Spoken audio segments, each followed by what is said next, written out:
Hello everyone and welcome back to my channel. In today's video I'm going to be talking about a few possible ways that people could be getting cheats onto LANs, and then explain why none of this is possible on pro level. A way that a lot of people know about is that the way you could program a cheat onto your mouse or keyboard. Basically what this would do is that you would put a chip or a BadUSB as it's called onto your keyboard or mouse.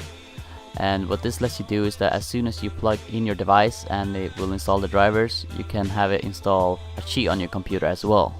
I found a programmer and a hardware engineer on Reddit explaining what he managed to do when he used this method. He wrote that I spent under a week writing a LAN cheat and a BadUSB implementation into my keyboard. This cheat has a hard encoded 2-degree FOV aimbot, and after a short amount of time staying still, pause to hold an angle, it will function like a trigger bot. When passing over someone through a wall, it will flash the caps lock LED. As far as a vector of attack is concerned, it transfers my binary to the PC and executes it as the keyboard is plugged in. CSGO does not need to be open and there's no USB storage device displayed. And this makes it incredibly hard to spot on LANs, which is why this is the most probable way that people could be using cheats on smaller LANs.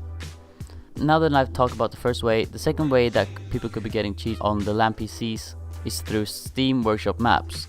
What this would let you do is that you would download, let's say, a warm-up map, and when the map is downloaded, within the map files you can hide your own cheats.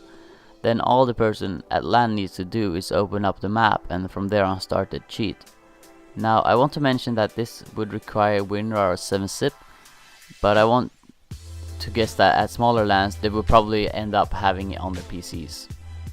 Okay, so now that I covered the two most probable ways of getting cheats onto LANs, I want to talk a bit about how and why it ain't possible on a pro level. While all of this is very possible at smaller LANs, I highly doubt that this is possible at majors. From the research I've done, since DreamHack 2014, Valve developers locked down the PCs completely. These days you have to give them a list of drivers that you want to get installed, which must be then approved by the people running it, and there they will obviously read up on it and make sure that nothing suspicious is on there. They also don't allow USB devices to be installed. This means that they can't have their own mice or keyboard with them. Instead they need to ask for the one they want, and the tournament will take care of that. They also limit internet access to only certain IPs and ports, which means that they can't open up a browser real quick and download something. The only thing that they can do is join the server. Anything else and the internet won't give them access to it.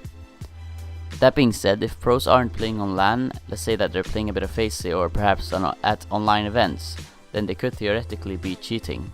Now this is only some of the ways that people could get cheats onto LANs. I'm sure that there are new different ways of doing it, I really can't know, and perhaps that works on LAN and is yet to be detected.